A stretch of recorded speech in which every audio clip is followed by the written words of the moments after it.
to a Kiss. Hi everyone, Tony Winston here for Jazz Piano College, and I'm going to work on this song by Duke Ellington, Prelude to a Kiss. I'm going to go over open voicings. That's simply when you open up the voice. You don't play everything all tight like that. You leave some space in the chord, something like this maybe. And I'm also going to cover two reharmonization hacks. I don't know, what do people call them now? The technology, all right? And, one of them is like the tritone substitution. As you're going, these chords are going through the cycle of fifths. You got a D, a G, a C, an F. You don't have B flat, but then you have B, E, A. So it's kind of, using the cycle of fifths quite a lot. And this is a way of going using tritone. So I got D, D9, and then I can use an A flat, which is like the tritone substitution of D, and then going to a G. So I'll explore that a little bit. I'll also use the other very common reharmonization technique, which is anytime you have a dominant chord, you put a 2 chord in front of it.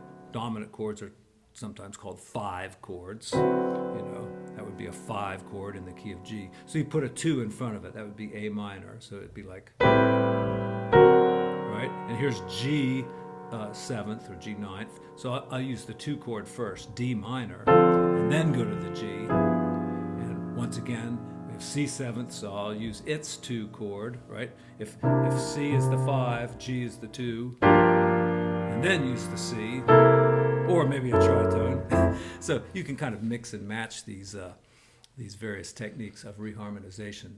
And it's a lot. This is a lot of fun, this particular song, to use these things on. So first of all, let's just cover some open voicings.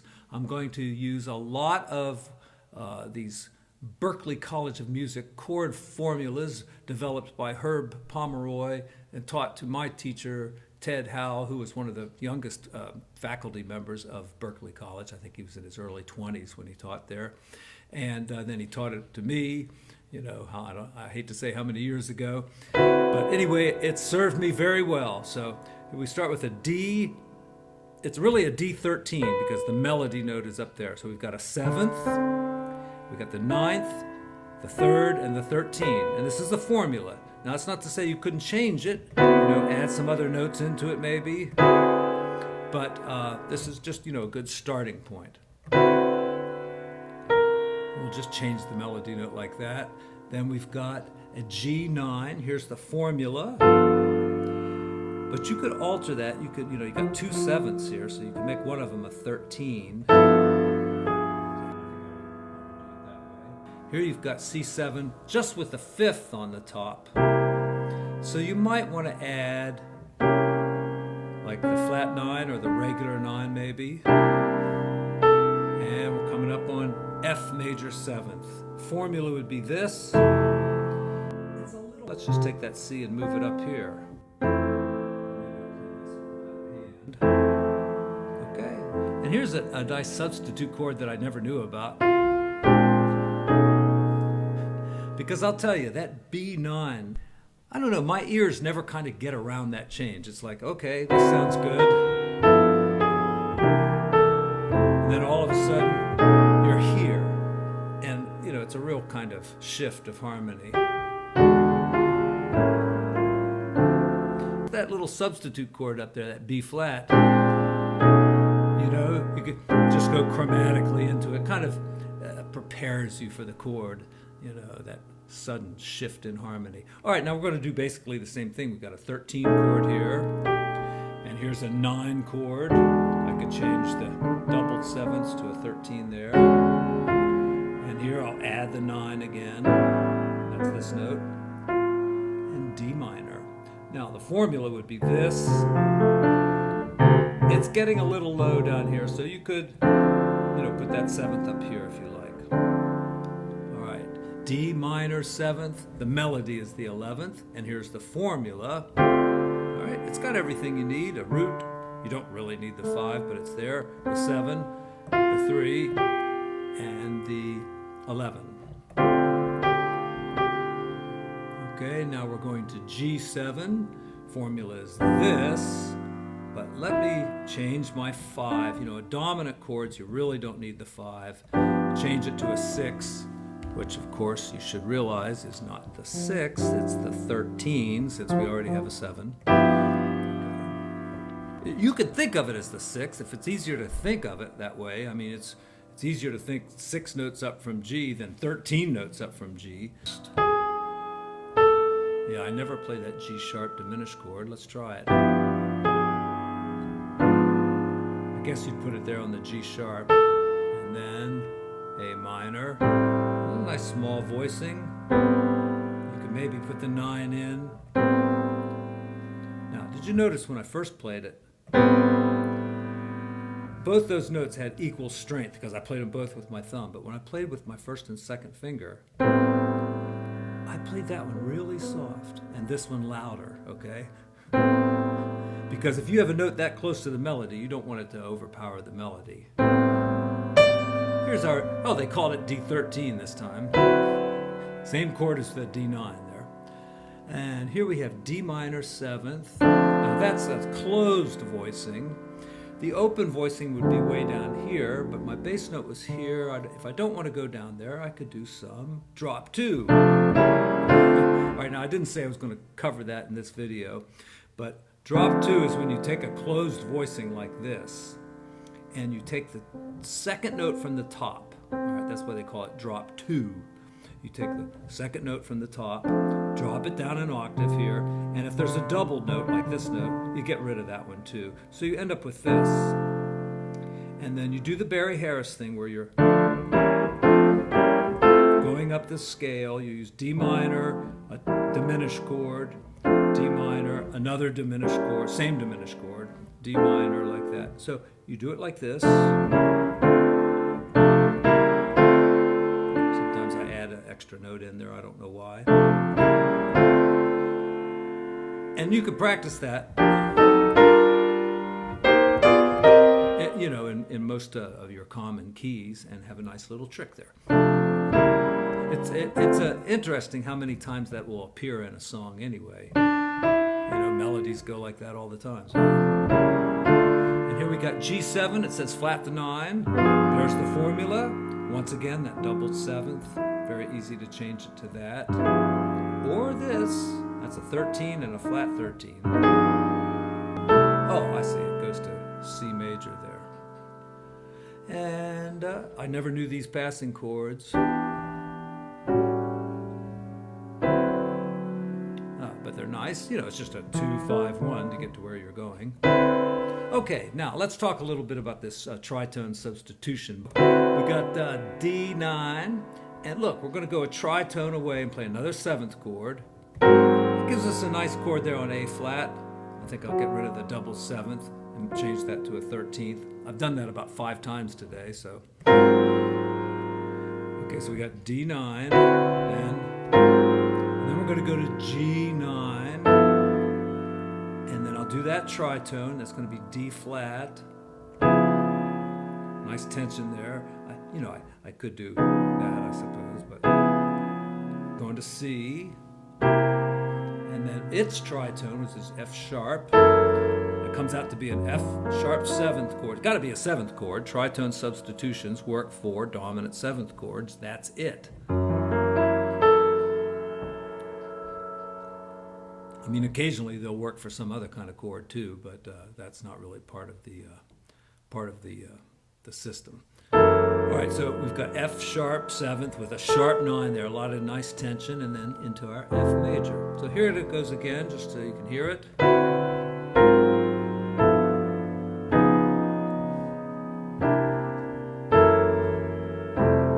you know, you still have some options with the various tensions.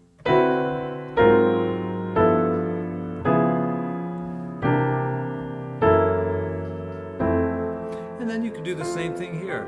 Go B7, the tritone, and of course that's just going to be a half step down to the next chord. The tritone, half step down, tritone, and half step down.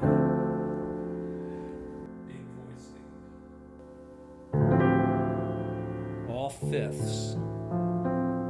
Kind of low here for this voicing.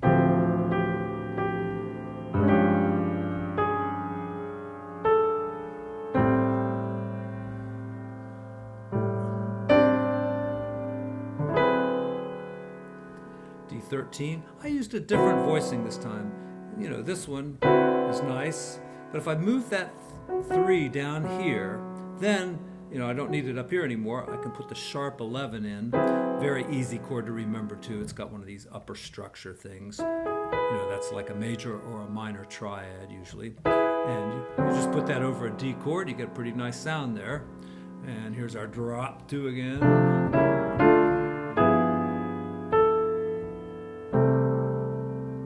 Okay, now we'll get to the B section. I always like to do the B section with what they call the locked hands. It's the George Shearing kind of thing. You know, Barry Harris does this too. I mean, everybody does it. You know, every notable jazz piano player has done this at one time or another.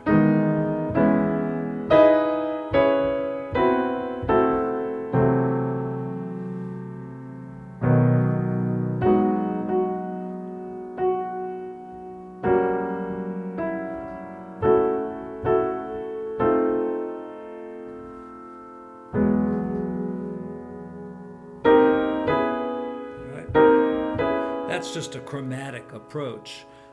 There's other ways maybe to do that, but this seems the best to me. I probably could have done it here. Yeah, sure. I don't know why I didn't. That's really nice. So what do we got here? E.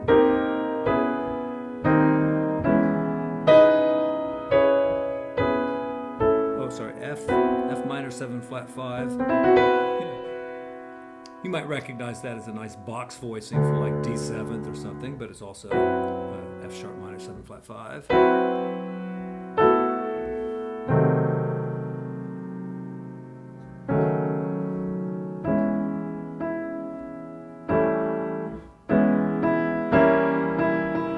And I notice at the bottom of the chart here, it's got some nice substitute chords for this. I like the original. It's a little awkward though. You know, it doesn't have any kind of dominant motion. It's not cycle of fifths or anything. So let's try some of these ones out. I like this one, the last one.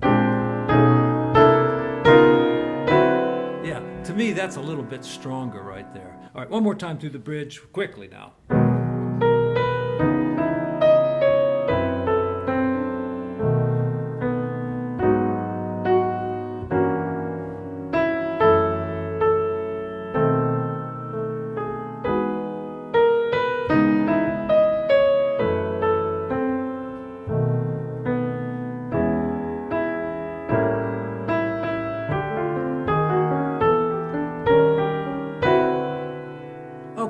Now, I said I would also cover preceding every dominant chord with its relative to. So if it's D minor, the relative to is just 4 notes below it. Got 2, 5, right? We're not going to get to the 1, but we're just going to go 2, 5, and that's a minor. So instead of D9 there, I'm going to start with A minor, and then go to the D.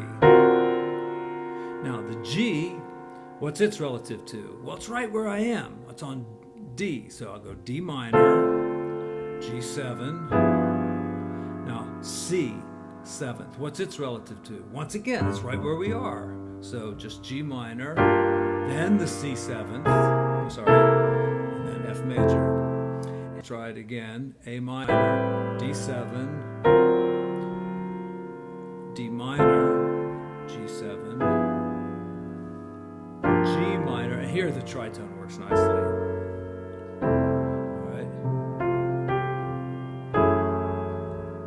Instead of B, I went to the 2, which is F sharp, and B7.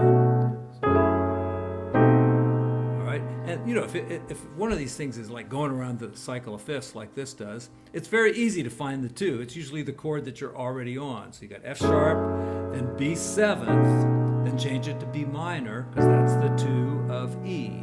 E minor to A7, and D minor.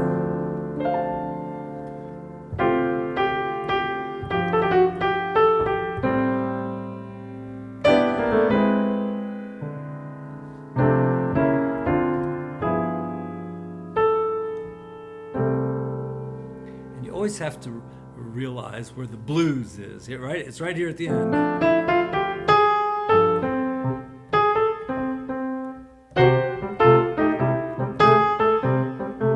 Yeah, that's a little blues thing.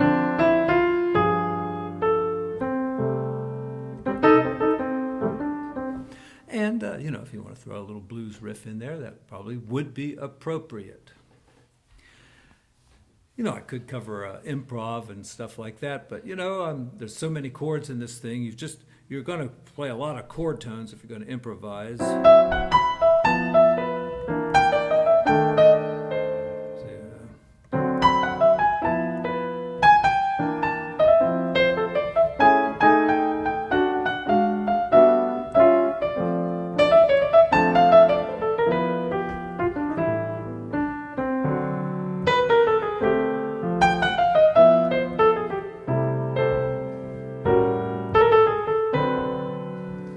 Prelude to a Kiss. I hope you enjoyed the video, and I hope you found it useful. And of course, if you did, you want to give me one of these. And if you didn't, you can give me one of these, but I hope you don't. And thank you to my Patreon supporters. Without you, I don't think this channel would be going as strong as it is, so I really do appreciate your support. And also the folks that sometimes just hit that PayPal link when I wake up in the morning and find $15 in my account. I'm always very grateful. So thank you so much for supporting the channel any way you choose to do so. All right, until next time, it's the day before Thanksgiving, so have a happy Thanksgiving, and I will see you soon.